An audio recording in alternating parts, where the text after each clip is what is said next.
Hello student, SSA Prayag academy में आपका स्वागत है। मैं आज आपको क्लास 12 का फिजिक्स पढ़ाऊंगा, जिसमें मैं आज सिर्फ आपको क्लास 12 के सिलेबस का इंट्रोडक्शन कराऊंगा। जो हमारा फिजिक्स पार्ट 1 और पार्ट 2 भागों में डिवाइड होता है, तो मैं आपके सामने पार्ट 1 के जितने भी इकाई होंगे उन इकाई के हम आपका नंबर सहित आपको बताएंगे। जैसा कि पार्ट 1 के आपके सामने जो यूनिट फर्स्ट स्थिर वैद्युति अर्थात इलेक्ट्रोस्टैटिक्स के नाम से जानते हैं, जो आपके बोर्ड में इससे 8 नंबर का क्वेश्चन बनाता है, जिसमें हमको कुल 2 चैप्टर पढ़ने को मिलेगा। साथ ही इसके बाद हमको यूनिट 2 में चलेंगे, तो उसमें आपको देखने को मिलेगा इलेक्ट्रिक करंट विद्युत धारा, जो बोर्ड से आपको 7 नंबर का क्वेश्चन बनाता है। इसके बाद हम यूनिट 3 पे चलते हैं, जो आपका यूनिट 3 विद्युत धारा का चुंबकीय प्रभाव अर्थ या चुंबकत्व, जो बोर्ड में इससे 8 नंबर का क्वेश्चन बनाता है। इसके साथ जैसे हम यूनिट 4 में प्रवेश करेंगे, यूनिट 4 आपका होगा इलेक्ट्रोमैग्नेटिक इंडक्शन अर्थात विद्युत चुंबकीय प्रेरण व प्रत्यावर्ती धारा, जो आपका 8 नंबर का क्वेश्चन बनाता है। इसके बाद हम लोग पढ़ने के बाद जैसे यूनिट 5 में चलेंगे, तो जो आपका यूनिट 5 जो होगा ये विद्युत चुंबकीय तरंगे होगा, जो बोर्ड में इससे आपका मात्र 4 नंबर का क्वेश्चन बनाता है। ठीक है, इतना पढ़ने के बाद जैसे हम यूनिट फर्स्ट पार्ट 1 के 5 इकाइयों को पढ़ने के बाद हम चले जाएंगे आपके भाग 2 के।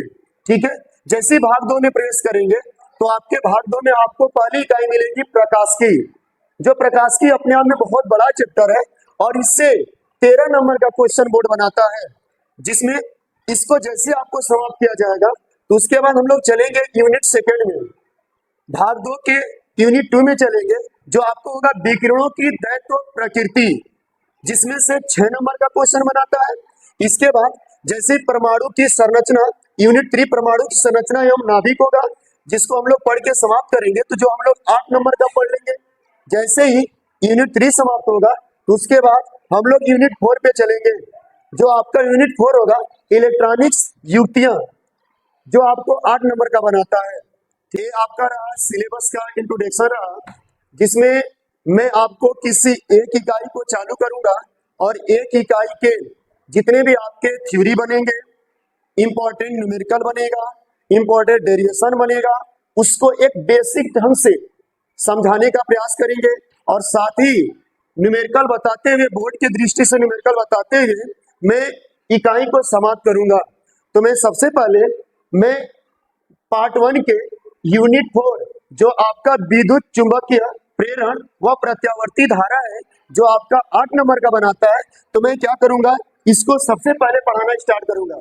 देखिए प्यारे बच्चों, मुझे सब इकाई पढ़ाना है, लेकिन मैं जो बोर्ड को देखते हुए सबसे पहले बड़े बड़े नंबर वाले को मैं पहले पढ़ाऊंगा। उसके बाद जितने भी इकाई बचेगी, इकाई में जितने भी आपके चैप्टर बचेंगे, उन चैप्टर को भी एक सरल भाषा में और एक बेसिक से पढ़ाने का प्रयास करेंगे। तो मैं सबसे पहले क्या करते हैं कि यूनिट 4 विद्युत चुंबकीय प्रेरण व प्रत्यावर्ती धारा स्टार्ट करते हैं। यूनिट 4 विद्युत चुंबकीय प्रेरण चालू करेंगे, जिसमें हम लोग इससे रिलेटेड जितने भी आपका थ्योरी बनेगा, आइए थ्योरी को दिखा दें हमें इसमें पढ़ना क्या क्या है। ठीक है, और किसी एक थ्योरी को हम लोग पढ़ते हुए आगे चलते चले जाएंगे। तो देखिएगा, इसमें पहला पढ़ना है कि चुंबकीय फ्लक्स क्या होता है, मैग्नेटिक फ्लक्स किसे कहते हैं, इसके बारे में हम लोग सीखेंगे कि मैग्नेटिक फ्लक्स क्या होता है, इसके बारे में सीखेंगे। साथ ही जैसे ही मैग्नेटिक फ्लक्स आपका समाप्त होगा, तो उसके बाद फैराडे का हम लोग प्रयोग सीखेंगे। फैराडे का हम लोग प्रयोग सीखेंगे, और फैराडे का प्रयोग सीखने के बाद फैराडे ही इसमें अपना नियम देंगे, जो वेरी वेरी मोस्ट इंपॉर्टेंट होगा। फैराडे ने अपने प्रयोग पर एक नियम बनाएंगे, 2 नियम देंगे, और उन्हीं नियम को सीखेंगे। फैराडे का नियम जैसे फैराडे का नियम समाप्त होगा, इसी में एक आपके आएंगे न्यूमैन का न्यूमैन का नियम सीखेंगे और जैसे न्यूमैन का नियम समाप्त होगा इसके बाद आपको देखने को मिलेगा स्वप्रेरकत्व, स्वप्रेरकत्व या स्वप्रेरण, स्वप्रेरण, स्वप्रेरण, स्वप्रेरण गुणांक, स्वप्रेरण गुणांक। इसके बाद जैसे यह समाप्त होगा तो आपको देखने को मिलेगा अन्योन प्रेरण, अन्योन प्रेरण म्यूचुअल इंडक्शन, अन्योन प्रेरण म्यूचुअल इंडक्शन और साथ ही आपको स्वप्रेरण अन्योन प्रेरण में संबंध देखेंगे और उसके बाद हम लोग इसी में ईडी करंट अर्थात भंवर धारा के बारे में सीखेंगे और सीखते हुए इसमें जितने भी इससे रिलेटेड बोर्ड को देखते हुए जितने भी इंपॉर्टेंट आपके थ्योरी बनेगा, न्यूमेरिकल बनेगा, साथ में करते हुए हम लोग आगे चले जाएंगे। और इसमें हम स्टार्ट करेंगे आपको कि चुंबक के फ्लक्स क्या होता है। आइए चुंबक के फ्लक्स को हम लोग समझते हैं। चलिए तो देखते हैं कि चुंबक के फ्लक्स क्या होता है अर्थात इसे मैग्नेटिक फ्लक्स क्या होता है। आइए समझते हैं मैग्नेटिक फ्लक्स किसे कहते हैं। मैग्नेटिक फ्लक्स क्या होता है मैग्नेटिक फ्लक्स। आइए समझते हैं मैग्नेटिक फ्लक्स अर्थात इसको फाई के नाम से जानते हैं, फाई से प्रदर्शित करते हैं। तो आइए समझते हैं मैग्नेटिक फ्लक्स क्या होता है। चलिए तो हम जानते होंगे कि मान लीजिए कि एक हमने कोई चुंबक लिया, ये कोई क्या है चुंबक है। इस चुंबक का ये एस पोल है और ये क्या है एन पोल है के दो ध्रुव यस और एन है। तो हम जानते हैं कि कोई भी मैग्नेट का दो ध्रुव एस और एन, तो यन से आपकी चुंबक के बल रेखाएं, यन से चुंबक के बल रेखाएं निकल के और सदैव को क्या करती है कि यस तक चुंबक के बाहर यस तक प्रवेश करती हैं। तो जो चुंबक के बल रेखाएं होती है वो यन से निकलकर यस तक प्रवेश करती हैं और चुंबक के भीतर पुनः यस से यन तक चली जाती है जो एक बंद वक्र बना लेती है। चुंबक के बल रेखाएं के बारे में आप लोग सीखे होंगे कि चुंबक के बल रेखाएं क्या होती है। नहीं तो आइए मैं चुंबक के बल रेखाओं के बारे में थोड़ा सा बता देता हूं। तो मान लीजिए कोई एक चुंबक है, ये चुंबक का एस पोल है और ये चुंबक का एन पोल है और हम देखेंगे मान लीजिए इसके चारों तरफ इसका मैग्नेटिक फील्ड है। तो इसी मैग्नेटिक फील्ड में मैग्नेटिक फील्ड लाइन अपनी जाल बिछाई रहती है। इसी मैग्नेटिक फील्ड लाइन के कारण, इसी मैग्नेटिक फील्ड लाइन के कारण चुंबक के क्षेत्र पॉसिबल होता है।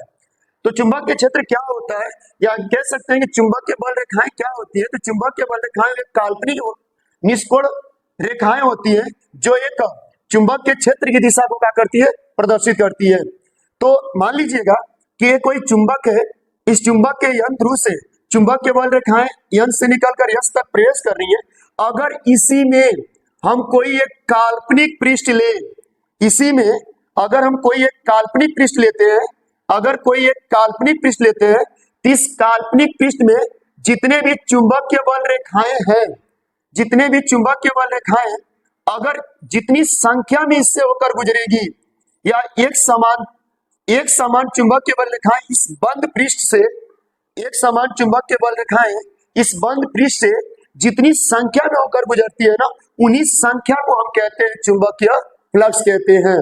चुंबकीय फ्लक्स क्या होता है तो हम कह सकते हैं कि चुंबक के क्षेत्र में हम कह सकते हैं कि किसी बंद पृष्ठ से या किसी परिबद्ध, कह सकते हैं किसी बंद पृष्ठ से जितने भी बल रेखाएं गुजरती है उन्हीं बल रेखाओं की संख्या को, चुंबक के बल रेखाओं की संख्या को हम चुंबकीय फ्लक्स कहते हैं।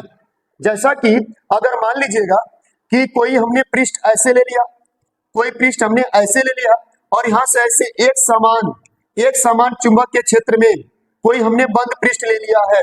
तो जब इस एक समान चुंबक के क्षेत्र में कोई बंद पृष्ठ लिए है तो इस बंद पृष्ठ से होकर गुजरने वाली चुंबक के बल रेखाओं की संख्या को हम चुंबकीय फ्लक्स कहते हैं। आइए इनके परिभाषाओं को हम लोग सीखते हैं। तो हमने कहा कि किसी एक समान चुंबक के क्षेत्र में किसी बंद पृष्ठ से होकर गुजरने वाली चुंबक के बल रेखाओं की संख्या को चुंबकीय फ्लक्स कहते हैं। तो चुंबकीय फ्लक्स क्या होता है तो आइए इसके हम लोग परिभाषाओं को देखते हैं कि चुंबकीय फ्लक्स क्या होता है। चुंबकीय फ्लक्स किसे कहते हैं। तो इनके हम लोग चुंबकीय फ्लक्स समझते हैं, चुंबकीय फ्लक्स क्या होता है। तो आइए इनके परिभाषा को हम लोग देखते हैं कि चुंबकीय फ्लक्स किसे कहते हैं। तो हमने कहा कि एक समान चुंबकीय क्षेत्र में,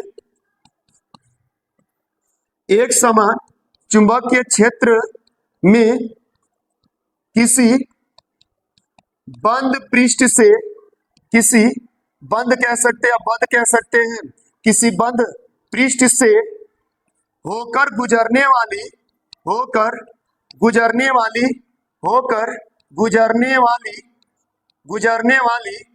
चुंबकीय बल रेखाओं की संख्या को, गुजरने वाली चुंबकीय होकर गुजरने वाली